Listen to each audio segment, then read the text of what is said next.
అమరావతికే ఇప్పుడు వాస్తవంగా రాయలసీమకి సంబంధించి రాయలసీమలో పెట్టాలనుకున్నటువంటి వాటిని తీసుకొచ్చి అమరావతిలో పెడుతున్నారు. ఏదైతే హ్యూమన్ దీనికి సంబంధించినటువంటి మానవ హక్కుల కోర్టు కావచ్చు, అట్లాగే కేంద్రానికి అంటే జాతీయ సంస్థలుగా పెట్టాలనుకున్న వాటిని కూడా ఇక్కడికి తెస్తున్నారు అన్నటువంటి విషయాన్ని ఇవాళ సాక్షి హైలైట్ చేస్తూ అందులో కీలకమైన పాయింట్ రైజ్ చేసింది.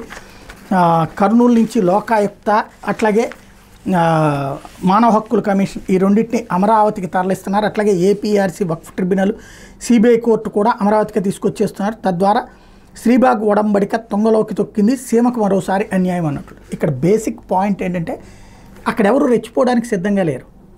విశాఖపట్నంలో సెక్రటేరియట్ కట్టాలా, అక్కడి నుంచి పరిపాలన చేయాలని జగన్మోహన్ రెడ్డి ఆలోచన. ప్రజలు అక్కడే తిరస్కరించారు కదా.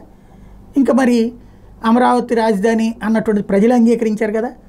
అలాగే హైకోర్టు కోసం ఒకప్పుడు ఉద్యమం చేసినటువంటి వాళ్ళు కర్నూలులో ఉన్నటువంటి న్యాయవాదులు, వాళ్ళ సమక్షంలోనే కర్నూలు హైకోర్టులో తీసుకొస్తామని చెప్పినటువంటి జగన్మోహన్ రెడ్డి ఆ ప్రయత్నం ఏమీ చేయలేదు అధికారంలో ఉండగా.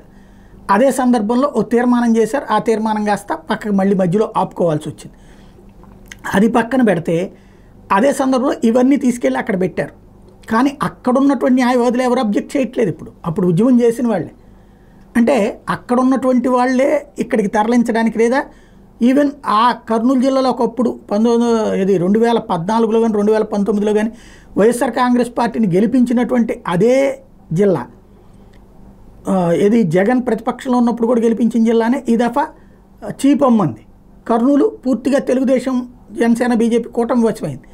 అట్లాంటప్పుడు అక్కడ వాళ్ళే దీన్ని తిరస్కరించినప్పుడు ఇప్పుడు సాక్షి వార్త రాసినంత మాత్రాన మారతారా? ఇది ఒక ఆస్పెక్ట్. రెండో పాయింట్ ఏంటంటే ఇలా అన్నీ ఒక చోట కేంద్రీకృతం. న్యాయం ఎట్లాగూ హైకోర్టు బెంచ్ని అక్కడ పెడతానన్నారు కర్నూలు. అదన్నా త్వరగా చేస్తే చంద్రబాబు గారు భవిష్యత్తులో ఆ ప్రాంతానికి సంబంధించినటువంటి ప్రజల మనోభావాలు గాయపడకుండా ఉంటాయి. అయితే అది సులభమా కష్టమా అంటే ఇప్పుడు చాలా సులభం. కేంద్రంలో ఎన్డీఏ ఉంది, రాష్ట్రంలో ఎన్డీఏ ఉంది. ఓ తీర్మానం చేసేసి పంపించేస్తే వెంటనే చర్యలు జరుగుతాయి. ఆ దిశగా అడుగులు వేయడం బెటర్.